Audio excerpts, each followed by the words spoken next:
দেখেন, বিমস্টেক সম্মেলনের কথাটাই আপনি ধরুন। 4 তারিখে শ্রী নরেন্দ্র মোদীর সাথে তিনি দেখা করলেন। দেখা করতে যাওয়ার এতদিন তিনি কিন্তু বিদেশিদের সাথে যখন দেখা করতে যেতেন, তখন তিনি একটা ওই যে নোটবুকের মতো একটা দিতেন, ওই যে আবু সাইদের একদম হাত ঢাকঢোল পিটিয়ে বলে যেতেন একদম, যে আওয়ামী লীগ কি করছে না করছে দুনিয়ার বিষাদাগার ধরিয়ে দিতেন। কিন্তু নরেন্দ্র মোদীর কাছে উনি কি দিলেন? নরেন্দ্র মোদী উনাকে একটা গোল্ড মেডেল দিচ্ছেন 10 বছর আগের। সেটা মানে নরেন্দ্র মোদীর মন পাওয়ার জন্য এই যে একটা চিপ কাজ। ধরা যাক যে আপনি আমাকে একটা ফোন একটা টেলিফোন করেছেন, এখন আপনার সাথে কোনো একটা কারণে আমি আপনার সামনে আসতে পারছি না, কোনো একটা কারণে আমি কোনো একটা অন্যায় করেছি, সেই কারণে আসতে পারছি না। তো 10 বছর পরে আপনার সাথে দেখা হওয়ার পর আমি রেফারেন্স দিচ্ছি, দেখুন আপনার সাথে তো আমার 10 বছর আগে 5 মিনিট কথা হয়েছে। তার মানে আপনাকে আপনার মন ভুলানোর জন্য 10 বছর আগে আপনার টেলিফোন কনভারসেশন আমি রেফার করছি। তো এই যে ঘটনাটা সে ঘটাচ্ছে, আবার অন্যদিকে ভারতের সাথে শত্রুভাবাপন্ন আচরণ করছে। তো এত কিছু ফেলে আপনি নরেন্দ্র মোদীর কাছ থেকে গোল্ড মেডেল নিয়েছেন, এই ছবি প্রিন্ট করে এইটাকে বাধাই করে কেন দিলেন? এটা তো খুবই একটা হাস্যকর ব্যাপার হয়ে গেল।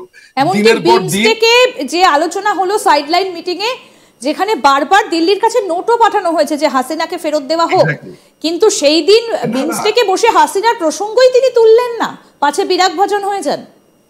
এবং তার যে না, পরে তো তার যে প্রেস সচিব আছে, যে কথিত প্রেস সচিব, সে তো উল্টাপাল্টা কথাবার্তা বলেছে, এটা ভারতের তরফ থেকে প্রতিবাদ এসেছে। কিন্তু প্রসঙ্গটা এই জায়গাতে না, প্রসঙ্গটা হচ্ছে যে ভারতের সাথে মিটিং করবার জন্য 1 তারিখ পর্যন্ত লবিং চলেছে। শেষ পর্যন্ত থাইল্যান্ডকে ধরে, আমি তো ব্যক্তিগতভাবে জানি কি হয়েছে। থাইল্যান্ডকে ধরা হয়েছে, তারপরে ইন্ডিয়ান যারা এই কর্তা ব্যক্তিরা আছে, তারা আরো বেশ কিছু কনসার্ন পাবলিকের সাথে, মানুষের সাথে কথাবার্তা বলেছে, তাও আমি জানি। সেখান থেকে একটা গ্রিন সিগন্যাল আসার পরে ইন্ডিয়া বলেছে আচ্ছা ঠিক আছে। তাও ইন্ডিয়া কিন্তু মাইনরিটিসদের উপরে অ্যাটাক, তারপরে আজে বাজে কথা বলা ভারতকে নিয়ে, তারপরে হচ্ছে যে একটা ইনক্লুসিভ ইলেকশন, এই ব্যাপারগুলো নরেন্দ্র মোদী ইউনূসের মুখের উপরে বলতে চেয়েছে, একদম খুবই কাটছাট ভাবে বলে দিয়েছে, সেখানে কোনো রকমের অন্য কোনো ব্যাপার ছিল না। সেই প্রসঙ্গ তো আছেই, কিন্তু আপনার এখানে যেই প্রসঙ্গটা এসেছে সেটা হচ্ছে যে আপনি যেই দেশের কাছ থেকে সাহায্য নিচ্ছেন, চিকিৎসা বলুন, আপনার পেঁয়াজের দাম বেড়ে গেছে, আপনার পেঁয়াজ লাগবে। আপনার ডিমের দাম বেড়ে গেছে, আপনার ডিম লাগবে। আপনার আপনার গরু লাগবে, সেখান থেকে সাপ্লাই আসছে হচ্ছে আপনার ইন্ডিয়া থেকে। আপনার চাল লাগবে, আপনার কাপড় লাগবে, আপনার ব্যবসার জন্য কাঁচামাল লাগবে। মানে আপনি যদি ট্রেডের আইটেম গুলো দেখেন, 200-250 পণ্য ভারত থেকে সাপ্লাই হয় কম দামে। আমি নিজে তো গেছি, আমি বুঝতে পেরেছি যে কলকাতাতে কেন শপিং করতে আসে। কারণ কলকাতাতে অনেক ভালো ভালো জিনিস কম্পারেটিভলি অনেক কম দামে আপনি পেতে পারেন।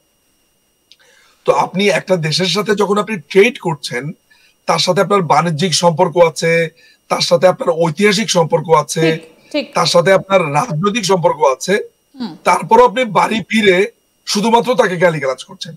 আমি আপনাকে এই কথাটা অনেকবার বলেছি, জানি না ইন্দিরা যে আপনি এই কথাটা কতটুকু গ্রহণ করেন না, কিন্তু ভারত যদি আজকে সৌদি আরব হতো, তাহলে তার পা ধরে বসে থাকতে আমার খুব ভালো লাগতো।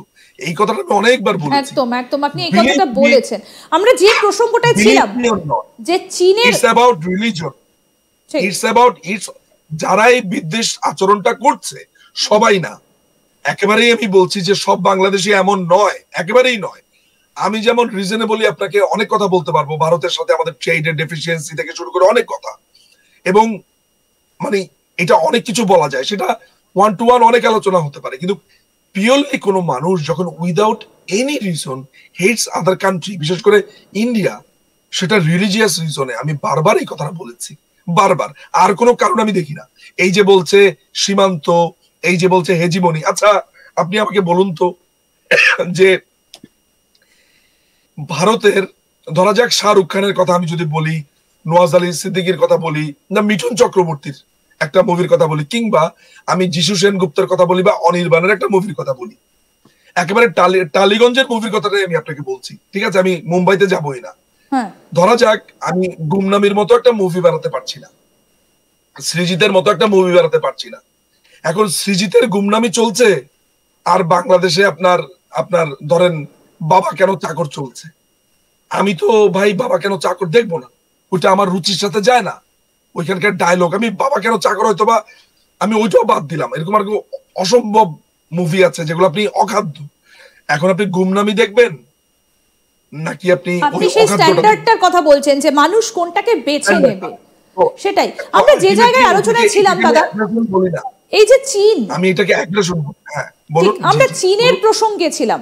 এমনিতেই তো আমরা দেখলাম যে চীনকে আমন্ত্রণ জানিয়ে এসেছেন মোহাম্মদ ইউনুস, যে লালমনিরহাটে সেখানে একটা বেস বানানোর জন্য বিমান বাহিনীর। এবার যদি চীনে যাওয়ার জন্য মেডিকেল ট্রিটমেন্টের জন্য চীনের দরজা খুলে যায়, তাহলে এটা তো বাংলাদেশের সার্বভৌমত্ব একেবারে বিকিয়ে যাওয়ার মতো। কারণ চীনকে বিশ্বাস করা আর না করার মধ্যে পার্থক্য অনেকটাই। দেখুন, আমি এই জন্যই আপনাকে কথাটা বলেছি, আপনার সাথে আমি পার্টলি একমত হব, সেটা পার্টলি বলবো, আমি আসলে অধিকাংশ একমত হব। কারণ হচ্ছে চায়না এমন একটা রাষ্ট্র যার জীবনের ধ্যান জ্ঞানই হচ্ছে টাকা দিয়ে একটা মানুষকে বা একটা দেশকে ক্যাপচার করে ফেলা। তার সেখানে হৃদ্যতার সম্পর্ক নেই, তার কালচারাল মানুষের সাথে সম্পর্ক নেই, শুধু ব্যবসা এবং ব্যবসা, এবং ওই পার্টিকুলার দেশকে সে একটা বিজনেস কলোনি বানিয়ে ফেলতে চায়। কেমন আমরা শ্রীলঙ্কার এক্সাম্পল এক্ষেত্রে দিতে পারি যে প্রচুর টাকা ঋণ দেবার পর শ্রীলঙ্কার অর্থনীতি কি হলো এবং তারপরে হাত তুলে নিল, শ্রীলঙ্কার আরো খারাপ পরিস্থিতি সৃষ্টি হলো, ভয়ঙ্কর অবস্থা সৃষ্টি হলো। আপনি শুধুমাত্র শ্রীলঙ্কার কথাই কেন বলবেন? আপনি একেবারে ঘরের কাছে মালদ্বীপকে লক্ষ্য করুন না কেন? হ্যাঁ, মালদ্বীপের কথা আপনি বলতে পারেন, আপনি নেপালের কথা বলতে পারেন। দেখুন, ব্যাপার যেটা হচ্ছে সিম্পল একটা ব্যাপার, সেটা হচ্ছে যে ভারতের উচিত হবে ভিসার ব্যাপারটা একটু রিকনসিডার করা। বিকজ বাংলাদেশে অনেক মানুষ যারা আসলে রাজনীতির সাথে যুক্ত না, রাজনৈতিক ভাবে আসলে ওইভাবে ভারতের ব্যাপারে কখনো মন্তব্যও করে না, একদম নিরীহ মানুষ যে রাজনীতি বোঝেন না, রাজনীতি মাথা কামান না। আমি মনে করি জেনুইন কেস যেগুলো আছে চিকিৎসার জন্য এবং মানবিক কারণে ভারতের উচিত হবে ভিসাটা ওপেন করা। দেখেন, এই জিনিসটা যদি না হয় তাহলে ভারতের ব্যাপারে বৈরী ব্যাপারটা বাড়বেই। ভারতের উচিত সম্পর্কটাকে আরো স্ট্রেংথেন করা, নাম্বার ওয়ান।